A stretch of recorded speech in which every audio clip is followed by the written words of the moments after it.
আসলে লক্ষ্য যেন তেন প্রকারণে অবৈধ বাংলাদেশিদেরকে আটকে রাখা। কারণ ওই যে বললাম, এরাই তো হচ্ছে ভোট ব্যাংক মমতা বন্দ্যোপাধ্যায়, এবং সেই কারণে যেন তেন প্রকারেণও চেষ্টা চলছে মমতা বন্দ্যোপাধ্যায়। কখনো বিএলওদের হুমকি দেওয়া হচ্ছে, কখনো বিএলওদের সরিয়ে ফেলার চেষ্টাও করা হচ্ছে।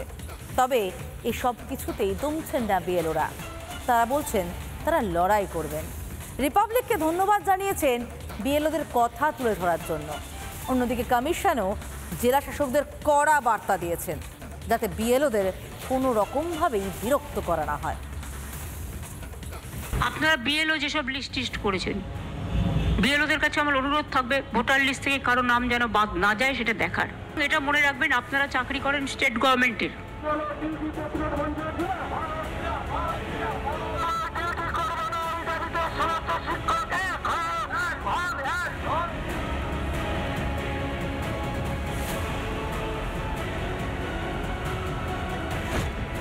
ধমক বদলির পাল্টা শাসকের চোখে চোখ রেখে প্রশ্ন করছেন বিএলওরা।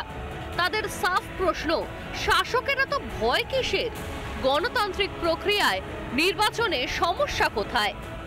লিস্ট থেকে যেন কারোর নাম না বাদ যায়, এত নিরাপত্তাহীনতায় কেন সরকার? এর আগেও তো দেখেছি পশ্চিমবঙ্গের ভোটের সময় কি অবস্থা হয়েছে। পঞ্চায়েত ভোট হোক, বিধানসভার ভোট বা যে ভোটই হোক, সবসময় আমরা দেখেছি নিরাপত্তাহীনতায় ভুগেছি। সেই জন্য আর এই বিএলও একেবারে ফিল্ডে নেমে কাজ করতে হবে। এখানে আমরা একেবারে নিরাপত্তাহীনতায় ভুগছি। আমরা আশঙ্কা করছেন এসআইআর লাগু হলে হয়তো বাংলায় কোটি ছাড়িয়ে যাবে ভোটার। যেগুলো জাল ভোটার আছে, বিশেষ করে অনুপ্রবেশকারী এবং রোহিঙ্গা, আমি ধর্মের কথাটা বাদ দিচ্ছি, যাতে তাদের ভোটগুলো নিশ্চিত থাকে। সেই জন্য আমার ভাই বোন যারা স্কুল শিক্ষিকা, প্রাইমারি অথবা সেকেন্ডারি, তাদের উপরে খাঁড়া নামিয়ে এনে বলছেন মনে রাখবেন আগামী বছরও আপনি আমার চাকরি রাজ্য সরকারি কর্মচারী, পরবর্তী বছরও আপনি সরকারি কর্মচারী। প্রশিক্ষিত বিএলওতে বড্ড সমস্যা মুখ্যমন্ত্রীর, তাই তাদের নাকি দায়িত্ব থেকে সরিয়ে দেওয়া হচ্ছে। বিস্ফোরক দাবি বিরোধী দলনেতা শুভেন্দু অধিকারীর।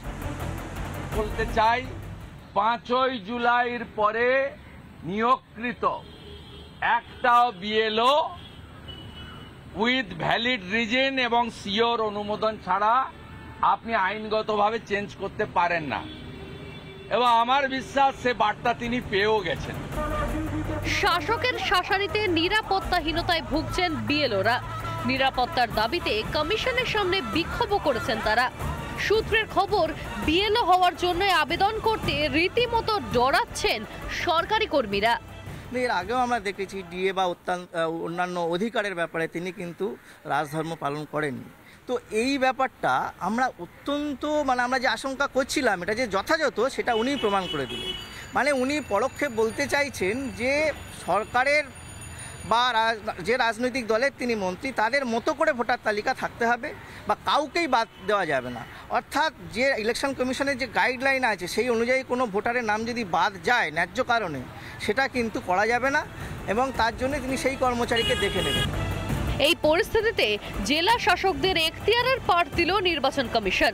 বিএলওদের দায়িত্ব থেকে অব্যাহতির ক্ষমতা শুধুমাত্র যে মুখ্য নির্বাচনী আধিকারিকের, তা স্পষ্ট জানিয়ে দেওয়া হলো। বিএলওদের জেলা শাসকদের তরফ থেকে, বিডিওদের তরফ থেকে মৌখিকভাবে জানানো হয়েছিল তাদেরকে অব্যাহত করা হবে।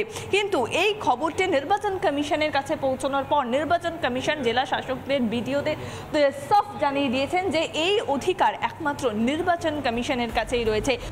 একের পর এক মিথ্যাচার, অনুপ্রবেশকারীদের বাঁচাতে কখনো ভিন রাজ্যের বাঙালিদের ওপর অত্যাচারের গল্প ফাঁদা হচ্ছে, আবার কখনো নির্বাচন কমিশন ঘেরাওয়ের কথা বলছেন মমতা।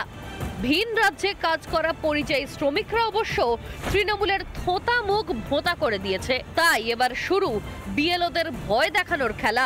রাশ আলগা হচ্ছে, তা কি বুঝতে পারছেন মমতা ব্যানার্জি? রিপাবলিক বাংলা। নানা ধরনের কন্টেন্ট দেখার জন্য লাইক করুন, শেয়ার করুন আমাদের ফেসবুক পেজ, সাবস্ক্রাইব করুন আমাদের ইউটিউব চ্যানেল। পাশাপাশি অন্যান্য ব্রেকিং নিউজের জন্য অবশ্যই চোখ রাখুন রিপাবলিক বাংলায়।